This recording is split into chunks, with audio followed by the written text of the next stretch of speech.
आज की कहानी है सास भी कभी बहू थी। नीलम की आंखें खुली तो देखा कि दिन बहुत चढ़ आया था। वो हड़बड़ा कर उठी। सास की तीखी पुकार कानों में पड़ी। अरे ओ महारानी, आज उठना नहीं है क्या? घर का इतना सारा काम कौन निपटाएगा? इतने बच्चे तो पैदा कर दिए, पर इनको कौन संभालेगा? इनका बाप सारी चिंता छोड़कर परदेश में जा बैठा है। जाने कौन सी पढ़ाई है जो खत्म ही नहीं हो रही। नीलम झटपट तैयार होकर रसोई की ओर दौड़ी। पहले चाय बनाकर घर के सब सदस्यों को पिलाई, फिर अपने बच्चों को स्कूल के लिए तैयार किया। उन्हें स्कूल की बस में चढ़ाकर लौटी तो थक कर निढाल हो गई थी। अभी तक उसने एक घूंट चाय तक ना पी थी। सच पूछो तो उसे चाय पीने की आदत ही ना थी। बचपन से ही वो दूध की शौकीन थी। उसके मायके में घर में गाय भैंसें बंधी रहती थी। दही दूध की इफरात थी। जब वो ब्याह कर ससुराल आई, उसने डरते डरते अपनी सास से कहा था कि उसे चाय कॉफी की आदत नहीं है, उसे दूध पीना अच्छा लगता है। सास ने मुंह बनाकर कहा था, दूध किसे अच्छा नहीं लगेगा भला, लेकिन शहरों में दूध खरीद कर पीना पड़ता है। यहाँ तुम्हारे ससुर की तनख्वाह में दूध वाले का बिल चुकाना भारी पड़ता है। बाल बच्चों को दूध मिल जाए तो वही गनीमत समझो।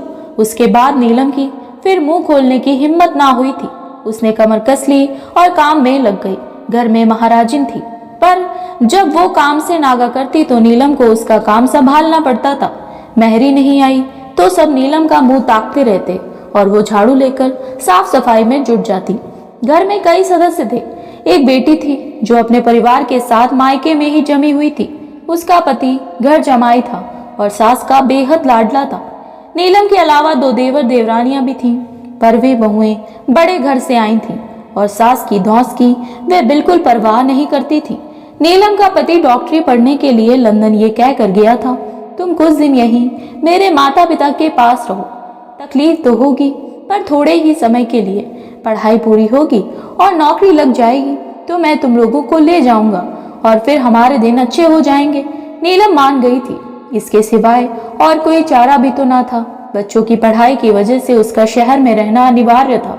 उनके भविष्य का सोचकर वो तंगी में अपने दिन काट रही थी। सास तो हाथ धोकर उसके पीछे पड़ी रहती थी। सास उसके लिए खोज खोज कर काम निकालती। उन्हें लगता कि बेटा एक पाई तो भेजता नहीं, कम से कम बहू से ही घर का काम करवा कर थोड़ी बहुत बचत कर ली जाए तो क्या बुराई है। महीने में एक दिन नीलम को छुट्टी मिलती कि वो पास ही के गांव में अपने माता पिता से मिल आए। चलते वक्त उसकी सास उसके हाथ में बस के टिकट के पैसे पकड़ाती और कहती, वापसी का किराया अपने माँ बाप से ले लेना। साल में एक बार बच्चों की स्कूल की छुट्टियां में नीलम को अपने मायके जाने की अनुमति मिलती थी। वे दिन उसके लिए बड़ी खुशी के होते।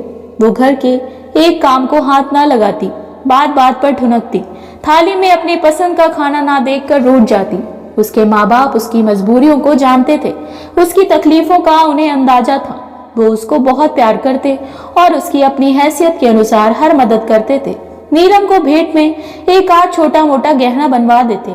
जब वो माँ बाप की दी हुई वस्तुओं को अपनी सास को दिखाती तो वे अपना मुंह सिकोड़ कर कहती, बस इतना सा ही दिया तुम्हारे माँ बाप ने? ये जरा सी मिठाई तो एक ही दिन में चट कर जाएंगे ये बच्चे। और ये साड़ी, और ये गहना बहू, ये मेरी बेटी को ना दिखाना, वरना वो मेरे पीछे पड़ जाएगी कि उसे भी मैं ऐसा ही हार बनवा दूं, और ये मेरे बस का नहीं है। नीलम को लाचारी से अपना हार बक्से में बंद करके रखना पड़ता और वो सास की हर बातें बर्दाश्त कर लेती थी। पर जब खाने पीने के बारे में उसकी सास तरफदारी करती तो उसके आंसू बरबस निकल आते। एक बार नीलम बुखार में तप रही थी। उसे बहुत कमजोरी महसूस हो रही थी। कमरे में दिन भर पड़े रहने पर भी किसी ने उसका हाल तक जानने की कोशिश ना की थी। जब उससे रहा ना गया तो वो धीरे धीरे चलकर रसोई तक आई। माँ जी, उसने कहा एक गिलास दूध मिलेगा क्या? मुझसे अब खड़ा भी नहीं रहा जाता। दूध? सास ने मुंह बिचका कर कहा, अरे बहू, यहाँ दूध सूंघने तक को नहीं मिलता, तुम गिलास भर दूध की फरमाइश कर रही हो। कहो तो थोड़ी कड़क चाय बना दूं। नहीं, रहने दीजिए। दिन गिनते गिनते वो घड़ी भी आ पहुंची जब उसका पति रजन लंदन से वापस लौट आया।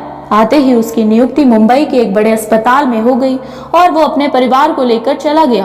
कुछ साल नीलम के बहुत सुख से बीते। समय मानो पंख लगाकर उड़ चला। बच्चे बड़े हो गए। बड़ी दो बेटियों की शादी हो गई। बेटे ने वकालत की पढ़ाई कर ली और उसकी प्रैक्टिस चल निकली। एक दिन दिल की धड़कन रुक जाने से अचानक रजत का देहांत हो गया। नीलम पर फिर दुखों का पहाड़ टूट पड़ा। धीरे धीरे वो अपने दुख से उभरी। उसने फिर से अपना उजड़ा घोंसला समेटा। अब घर में केवल वह और उसका बेटा अजीत रह गए थे। नीलम उसके पीछे पड़ी कि वो शादी कर ले। अजीत थोड़े दिन टालता रहा, पर जब शहर के एक अमीर खानदान की बेटी ज्योति का रिश्ता आया तो वो मना नहीं कर सका। जब उसने ज्योति को देखा तो देखता ही रह गया। खूब धनराशि के साथ इतना अच्छा रूप मानो सोने पे सुहागा। नीलम ने जरा आपत्ति की, शादी हमेशा बराबर वालों में ही ठीक होती है। वे लोग बहुत पैसे वाले हैं तो क्या हुआ माँ, हमें उनके पैसों से क्या लेना देना। बहू बहुत ठसके वाली हुई तो नकचड़ी हुई तो ये कोई जरूरी नहीं कि उसे अपने पैसे का घमंड हो। आप बेकार में मन में वहम मत पालो और सोचो, यदि गरीब घर की लड़की हुई तो वो अपने परिवार की समस्याएं भी साथ लाएगी। हमें उनसे भी जूझना पड़ेगा। नीलम ने हथियार डाल दिए। वाह नीलम, तेरे तो भाग खुल गए। उसकी सहेलियां खुश हो रही थी। बहू मिली खूब सुंदर और साथ में दहेज इतना लाई है कि तेरा घर भर गया। नीलम भी बहुत खुश थी, पर धीरे धीरे उसे लगने लगा कि उसका भय दुरुस्त था। ज्योति माँ बाप की लाडली नाजों से पली बेटी थी। वो बात बात पर बिगड़ती, रूठ जाती, अपनी मनमानी ना होने पर भूख हड़ताल कर देती, मौन व्रत धारण कर लेती, कोप भवन में जा बैठती और घर के सबके हाथ पैर फूल जाते। अजीत हमेशा बेबी का मुंह ताकता रहता था और नीलम को भी सदा फिक्र लगी रहती कि पता नहीं किस बात को लेकर बहू बिदक जाए और घर की सुख शांति भंग हो जाए। बहू को घर की बागडोर सौंपकर नीलम ये सोचकर निश्चिंत हो गई कि अब वो अपने सब अरमान पूरे करेगी। वो भी अपनी हमउम्र स्त्रियों की तरह पोती पोते गोद में खिलाएगी, घूमेगी फिरेगी, मन हुआ तो किटी पार्टी में भी जाएगी, ताश भी खेलेगी। अब उसे कोई रोकने टोकने वाला ना था। अब वो अपनी मर्जी की मालिक थी, एक आजाद पंछी की तरह। कुछ दिन चैन से बीते, पर शीघ्र ही उसे अपने कार्यक्रम पर पूर्ण विराम लगाना पड़ा। ज्योति ने अपने हाथों से घर चलाने की कोशिश की, पर उसे किफायत से घर चलाने का गुण मालूम ना था। वो एक बड़े घर की बेटी थी। महीने भर चलने वाला राशन 15 दिन में ही खत्म हो जाता। हार कर नीलम को फिर से गृहस्थी अपने जिम्मे लेनी पड़ी। वो चूल्हे चौके की फिक्र में लगी और उसकी बहू आजादी से विचरने लगी, तरह तरह के खाने की फरमाइश करती। शुरू में तो नीलम को यह सब सुहाता था, पर शीघ्र ही वो उकता गई। उसे मन ही मन लगता कि कहीं कुछ गलत हो रहा है। उसका बेटा दिन भर अपने काम में व्यस्त रहता। नीलम घर की समस्याओं को लेकर लस्त पस्त है। दिन पर दिन उसकी बहू शहजोर होती जा रही है और नीलम मुंह खोलकर कुछ कह नहीं सकती। ज्योति की आदतें बड़ी अमीराना थी। उसकी सुबह उठते ही बेड टी पीने की आदत थी। अगर नीलम ना बनाए और नाकर ना हो तो ये काम झकमार कर उसके पति अजीत को करना पड़ता था। इस बात से नीलम बहुत दुखी होती थी। ऐसी भी क्या नवाबी है कि उठकर अपने लिए एक कप चाय भी ना बना सके। वो नाक भौं सिकोड़ती हो, अपने पति को अपना गुलाम बना डाला। ये भी खूब है, बहू होकर उसे घर भर की सेवा करनी चाहिए, पर यहाँ सारा घर उसकी आवभगत में जुटा है। ये अच्छी उल्टी गंगा बह रही है। एक आध बार उसने ज्योति को प्यार से समझाने की कोशिश भी की। बहू, कितना अच्छा हो कि तुम सुबह सवेरे उठकर अपने पति को अपने हाथ से चाय बनाकर पिलाओ। चाहे घर में 1000 नौकर हो, पति को अपनी पत्नी के हाथ की चाय ही अच्छी लगती है। माँ जी, ये मुझसे ना होगा, ज्योति ने मुंह बनाकर कहा। मुझसे बहुत सवेरे उठा नहीं जाता। मुझे कोई बिस्तर पर ही चाय का प्याला पकड़ा दे, तभी मेरी आंख खुलती है। बहू लंच तक सैर सपाटे करती, कभी ब्यूटी पार्लर जाती, कभी शॉपिंग करती। दोपहर में घर में उसकी सहेलियां इकट्ठी होती, ताश का अड्डा जमता। वे सारा दिन हा ही करती और रह रहकर उनकी चाय पकौड़ी की फरमाइश नीलम दौड़ते दौड़ते भागते भागते थक जाती। वो मन ही मन कूटता, पर वो फरियाद करे भी तो किससे। अजीत तो बीवी का दीवाना था। वो उसके बारे में एक शब्द भी सुनने को तैयार ना था। धीरे धीरे घर में एक बदलाव आया। ज्योति के 2 बच्चे हो गए। अब वो जरा जिम्मेदार हो गई थी। उसने घर की चाबियां हथिया ली, नौकरों पर नियंत्रण करने लगी। स्टोर रूम में ताला लग गया। वो एक एक पाई का हिसाब रखने लगी। इतना ही नहीं, वो घर वालों की सेहत का भी ख्याल रखने लगी। नीलम की बुढ़ापे में जबान चटोरी हो गई थी। उसका मन मिठाई वगैरह खाने का करता, पर ऐसी चीजें घर में लाना मना था। जब उसने अपनी बेटियों से अपना रोना रोया तो उन्होंने उसे समझाया, माँ, इन छोटी छोटी बातों को अधिक तूल ना दो। तुम्हारा जो खाने का मन करे उसे तुम स्वयं ला कर रख लो और खाया करो। नीलम ने ऐसा ही किया। उसने चैन की सांस ली। अब वो भी अपनी बची कुची जिंदगी अपनी मनमर्जी से जिएगी। जहाँ चाहे घूमेगी फिरेगी, जो चाहे करेगी। पर कहाँ, उसके ऊपर 1000 बंदिशें लग गई थी। जब भी वो अपना कोई प्रोग्राम बनाती तो ज्योति उसमें बाधा डाल देती। अरे माँ जी, आप कहाँ चली? आज तो मुन्ने का जन्मदिन है और हमने एक बच्चों की पार्टी का आयोजन किया है। आप ना रहेंगी तो कैसे चलेगा? ओह, मुन्ने का जन्मदिन है, मुझे तो याद ही ना था। यही तो मुश्किल है आपके साथ, आप बहुत भुलक्कड़ होती जा रही हैं। क्या करूं बहू, अब उम्र भी तो हो गई। वही तो, उस दिन आप अपनी अलमारी खुली छोड़कर बाहर चली आई। वो तो अच्छा हुआ कि मेरी नजर पड़ गई। किसी नौकर की नजर पड़ी होती तो वो आपके रुपए, पैसे और गहनों पर हाथ साफ कर चुका होता। बेहतर होगा कि आप इन गहनों को मुझे दे दें, मैं इन्हें बैंक में रख दूंगी। जब आप पहनना चाहें निकाल कर ले आऊंगी। ठीक है, पर अब इस उम्र में मुझे कौन सा सजना संवरना है बहू, सब कुछ तुम्हें और दोनों बेटियों को दे जाऊंगी। एक बात और माँ जी, आप रसोई में न जाया करें। क्यों भला? उस रोज आपने खीर में शक्कर की जगह नमक डाल दिया। रसोईया बड़बड़ा रहा था। ओ बहू, अब आंख से कम दिखाई देता है और कान से कम सुनाई देता है ना?